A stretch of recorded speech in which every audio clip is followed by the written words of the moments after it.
is I, Kristen, your host, and welcome to the Spoil Spotlight.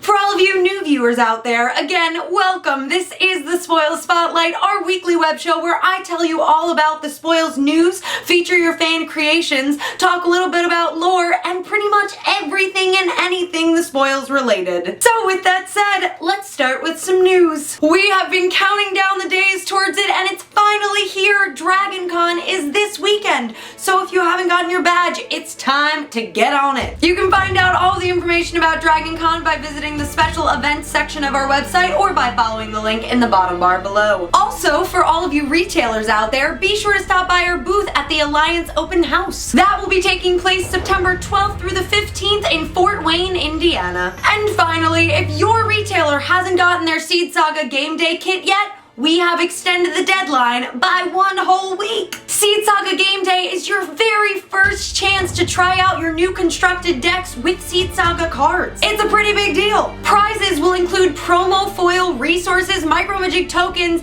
and an exclusive playmat that is only available for Game Day.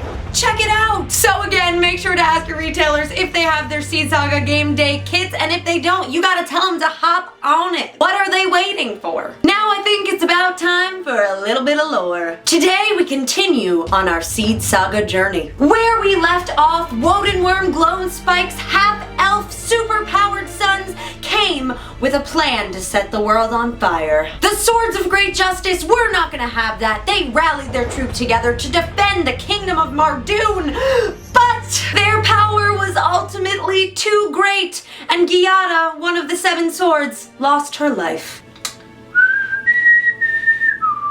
The Demon Knights see this as an opportunity to secretly join forces with Elizabeth and, using sorcery, take over Giada's body and turn her against her comrades, creating a necromorphic great sword. Yeah. The Great Swords wage war on the battlefield with the Demon Knights, and this gives Elizabeth the perfect opportunity to scheme on the home front, because we know that's what she's good at. Her plan, you ask? To use the latent power of her husband Gideon to turn their children into superhumans capable of ending the war in an instant, which would crown her queen in the process. Emperor Patmos, who is desperate to turn the tide of the war in his favor, agrees to her savage experiments. He clearly saw Frankenstein in another life. So Elizabeth takes Gideon's eldest son to the priests of our favorite guy, the Lingomorph. And you may remember that Gideon is in fact the son of the Lingomorph, which is how Elizabeth got her eye on him in the first place. In fact, the priests of the Lingomorph all studied under Gideon's mother, who taught them the rituals and the history of the Lingomorph. And as you can imagine, today's section of the story has a very happy ending, because everything always goes so well when the Lingomorph is involved. The priests failed to give us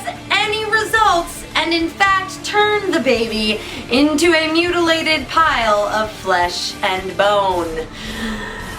Great job, priests! And on that very happy note, that's where we leave the lore this week. And finally, I wanted to mention to you guys that we are starting up featuring fan creations in these videos again. So be sure to send me all of your stuff to spoilspotlight@thespoils.com, and it can pop up in one of these videos. I love looking at it. It's awesome. Be sure to check us out on all of our social media. We have Facebook, Tumblr, Twitter, and Instagram. Be sure to check our website, thespoilscardgame.com, every Wednesday for a new comic book page. And as I said, I am here every week doing what we just did. Until we meet again, my name is Kristen, and this has been the Spoil Spotlight.